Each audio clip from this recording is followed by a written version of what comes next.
Your Excellency, my brother President William Samoei Ruto, all distinguished ladies and gentlemen who are here this morning, we have come here today for a very solemn occasion. And I'm happy that this function has been arranged to take place here at KICC. As my colleague Stephen Kalonzo Musyoka said, we are at a crossroads as a country.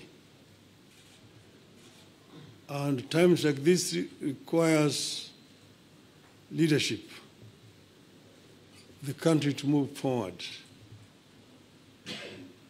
What we are doing today is a culmination of a process that began sometime last year when President Olusegun Obasanjo came to mediate and the conflict that was raging on at that time. We agreed when we sat together, myself and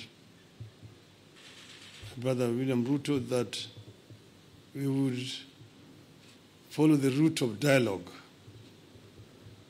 And that is the reason why NADCO was set up.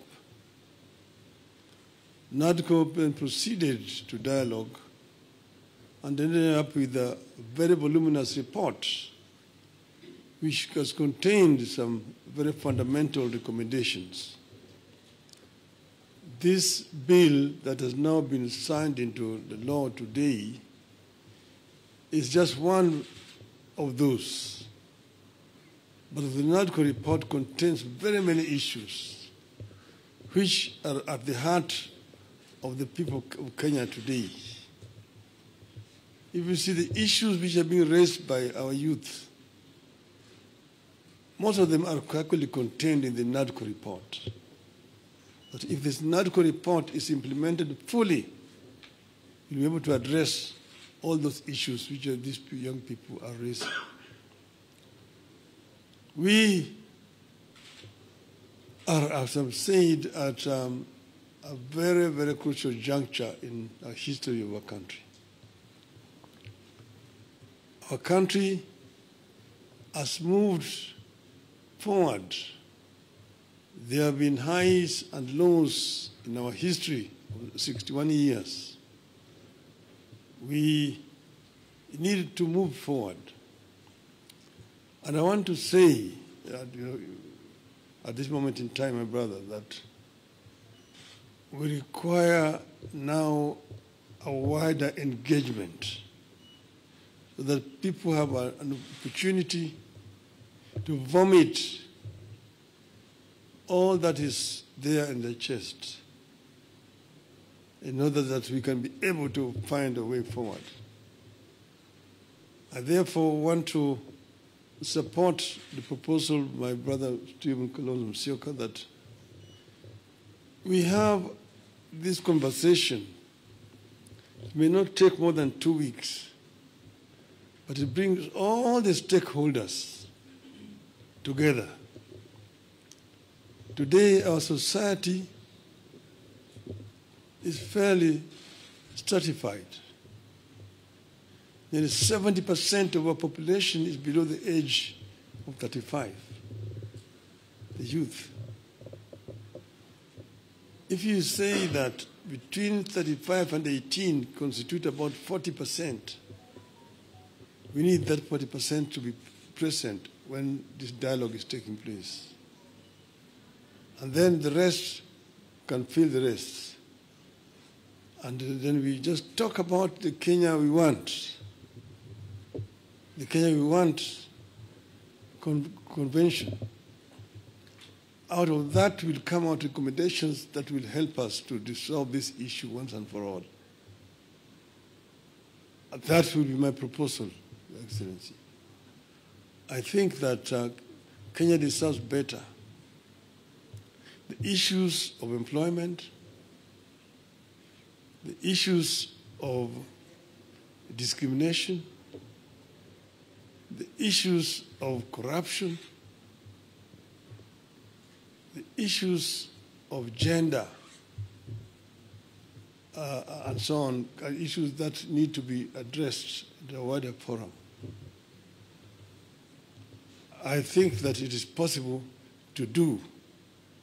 It is possible if there is a will to do it. And then here again, the IBC is a very important institution. It's not the first time we have had issues with IBC. If we find a solution to this issue of IBC, it will be on the way to resolving very many issues in our country. You will remember in the last elections, the whole world was stunned when we saw an electoral commission that was completely divided. Some saying one thing, others saying one thing. You may be happy that, oh, the other group ruled in my favor. But what example are we showing the world as a country? That in the process of very important exercise, the commission is divided. Nobody knows whom to believe up to today. It is a shame on us. And we are sure that we have got men and women here in this country who can actually do a better job. And that will help to unify this country. Last year we lost 75 precious lives.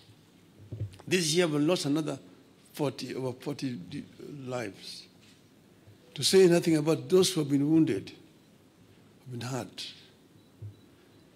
We must prevent this from happening in our country. We should not allow this to continue happening cyclically. Let us find a lasting solution to this problem. We are ready to engage so that we find a solution to this problem. As Azimio of Kenya. With those many remarks, Your Excellency, now may I have the pleasure to invite my brother, President William Ruto, to address you. Thank you.